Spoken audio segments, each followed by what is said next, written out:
कि भाई हम लोग क्या कर रहे हैं। हमारे समाज ने यही सीख लिया कि बाबा साहब 14 अप्रैल को पैदा हुए तो बाबा साहब की जयंती बड़े पैमाने पर मनाएंगे। दूसरी तरफ कि बाबा साहब की 6 दिसंबर को मृत्यु हो गई जी, हम उस दिन उनका वो उन्हें माल्यार्पण कर देंगे, वो दिवस मना लेंगे, घर में बहुत बड़ी माला लगा लेंगे, आपने जैसे बोला गले में नीला गमछा डाल लेंगे, है ना, और बहुत कुछ करेंगे। तो जय भीम, अरे भाई ये मतलब नहीं है। डॉक्टर अम्बेडकर ने कभी नहीं कहा मेरी पूजा करो, मेरी मूर्ति लगाओ, मेरी मूर्ति पर माला लगाओ। जिसकी कोई नीति नहीं है उसका नाम राजनीति है। छोटा रास्ता ढूंढ रहे हैं कि मैं बड़ी जल्दी यहाँ से 10वीं फेल हो गया था, नौकरी नहीं कर पाया, नेतागिरी में सफेद कुर्ता पहन के लग गया और मुझे लग रहा है बस किसी भी पार्टी से मुझे टिकट मिल जाओ और मेरा उद्धार हो जाओ। तो वो तो यही काम करेंगे। उनका कोई समाज से लेना देना नहीं है, उनका कोई किसी मिशन से लेना देना नहीं है, ना तो कोई कांशीराम से मतलब है, ना डॉक्टर अम्बेडकर से मतलब है, ना महात्मा फुले से मतलब है। जो लोग जो पढ़े लिखने के बाद में जो समाज को सुधारने का काम करते, हमारे समाज को आगे बढ़ाने का काम करते, वो लोग अपने कोठी बंगला और बड़ी गाड़ी खरीदने पर लग गए हैं। ये कारण है कि हमारा समाज शर्माता है कि अगर मेरे पास बड़ी गाड़ी नहीं होगी तो शायद ये आदमी मुझे गंदी नजरों से देखेगा।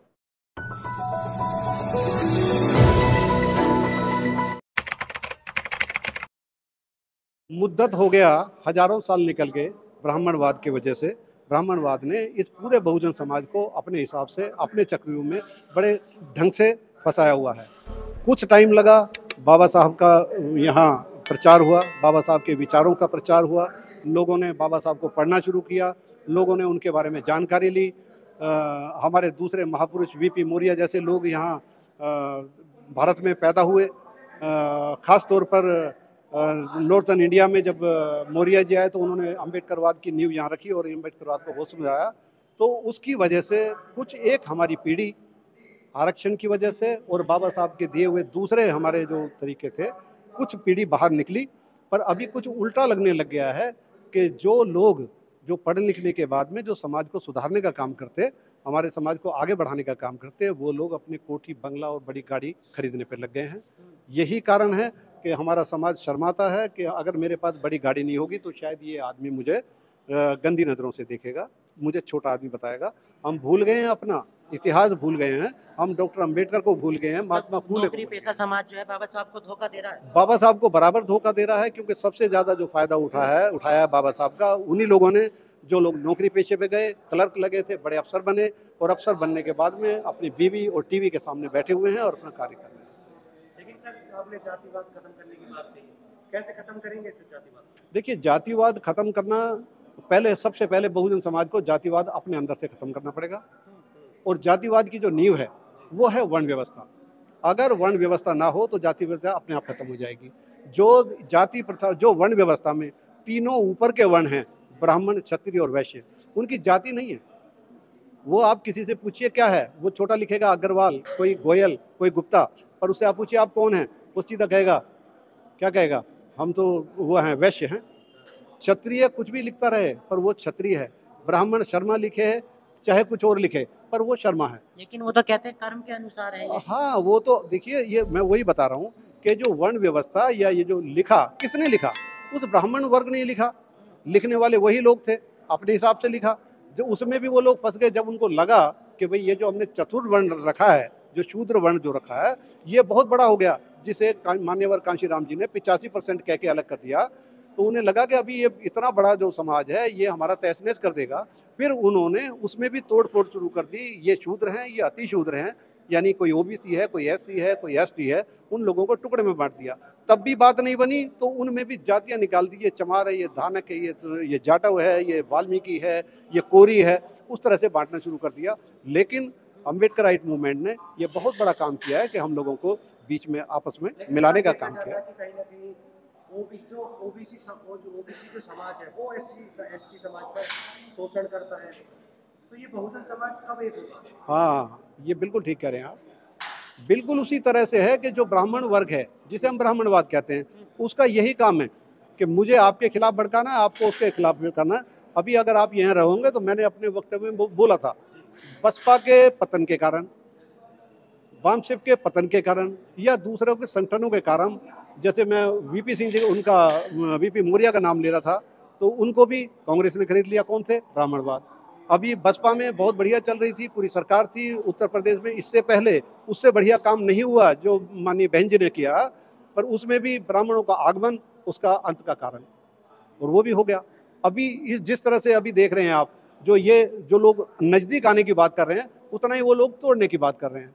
रहा ओबीसी का, कि ओबीसी जो हमारे ऊपर अत्याचार करते हैं, पहले तो ब्राह्मणवाद का शिकार है, दूसरा जो एससी और एसटी को रिजर्वेशन मिला उसकी वजह से इतनी बड़ी बड़ी नौकरियों पर पहुंचे। वो आरक्षण यहाँ नॉर्थ इंडिया में ओबीसी को नहीं मिला था, तो उनको आरक्षण नहीं मिला था। अब जब उनको उनके सामने जब आ रहा है, जैसे आरएसएस अपने सारे रंग दिखा रहा है, तो उनको लगने लगा कि हम भी शूद्र हैं, इसी वर्ण में हैं। और जैसे ही मंडल कमीशन लागू हुआ, मंडल कमीशन को भी लागू कराने वाले यही बामसेप के लोग कांशीराम जी के साथ थे कि मंडल कमीशन लागू करो वरना कुर्सी खाली करो, और वीपी सिंह आए और उन्होंने इसको लागू किया। जैसे ही ओबीसी को आरक्षण मिलना शुरू किया, उनके लोग पढ़ने शुरू हुए, नौकरियों में पहुंचे।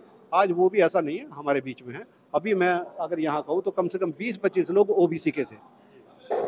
तो लेकिन अब जो बहुजन समाज है वो बीजेपी और कांग्रेस, जिस चुनाव में नहीं खत्म, वो बीजेपी और कांग्रेस को बढ़ते जा रहे हैं। जो उनकी राष्ट्र, जो उनकी घर है, यानी कि उनकी पार्टी है बहुजन समाज पार्टी, उसको विरोध करते हैं, वो बीजेपी कांग्रेस में जा रहे हैं, इसे कैसे देखते हैं? देखिए, पार्टी का विरोध करना, कि भाजपा को करें या बीएसपी को करें या किसी को करें, ये उनका जो लोग राजनीति करते हैं, राजनीति करने वाले का, मैंने पहले भी बोला था कि जो राजनीति है वो शब्द है जिसकी कोई नीति नहीं है, जिसकी कोई नीति नहीं है, उसका नाम राजनीति है।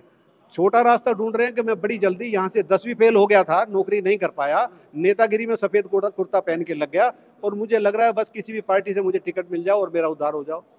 तो वो तो यही काम करेंगे। उनका कोई समाज से लेना देना नहीं है, उनका कोई किसी मिशन से लेना देना नहीं है, ना तो कोई कांशीराम से मतलब है, ना डॉक्टर अंबेडकर से मतलब है, ना महात्मा फूले से मतलब है। लेकिन जैसे कि आपने देखा बहुजन समाज में भी कुछ लोग ऐसे हैं, सिर्फ नीला गमछा डाल लिया या हम अम्बेडकरवाद को मानते हैं, तो मतलब नीला गमछा डालने से सिर्फ मतलब बाबा साहब को मानना होगा? बाबा साहब ने कभी नहीं कहा कि मेरी मूर्ति लेके मुझे मानने की बात करें। डॉक्टर साहब को मानना नहीं, बल्कि डॉक्टर अंबेडकर के विचारों को मानना, उनके कहे हुए कामों पे चलना, उसे अंबेडकरवाद कहते हैं। उसे कहते हैं कि ये बाबा साहब को मानते हैं। अभी यहाँ जितने लोग थे, किसके गले में आपने गमछा देखा? और सबसे ज़्यादा कर्मठ हैं, सबसे ज़्यादा कर्मठ है। मेरी वाइफ बैठी हुई है वहाँ, अकेली औरत, सुबह से हैं, 6 महीने से लगातार बीमार हैं, डॉक्टर की दवाई चल रही है, अभी पूरा दिन दवाई के साथ है, क्योंकि उनमें पता है कि हमने क्या करना है। शादी से पहले हमने काम शुरू कर दिया था और आज तक लगातार लगे हुए, पूरी नौकरी कर दी। नौकरी करने के बाद रिटायर हो गए। रिटायर होने के बाद बामसेप में वो सरकारी कर्मचारियों का संगठन है, इसलिए हम लोग इंसाफ में आ गए। आज हम इंसाफ का काम। लेकिन जब दलित पिछड़ों पर अत्याचार होता है, जो भीड़ बाबा साहब की जयंती पे दिखाई देती है, वो जब किसी पर अत्याचार होता है तब नजर नहीं आती। हाँ, तो वो तो जयंती मनाने के लिए आते हैं ना सिर्फ। अक्सर अभी भी देखिए, अभी वो इस्लाम साहब जो बोल के गए थे, उन्होंने सबसे पहले यही कहा कि भाई हम लोग क्या कर रहे हैं। हमारे समाज ने यही सीख लिया कि बाबा साहब 14 अप्रैल को पैदा हुए, तो बाबा साहब की जयंती बड़े पैमाने पे मनाएंगे।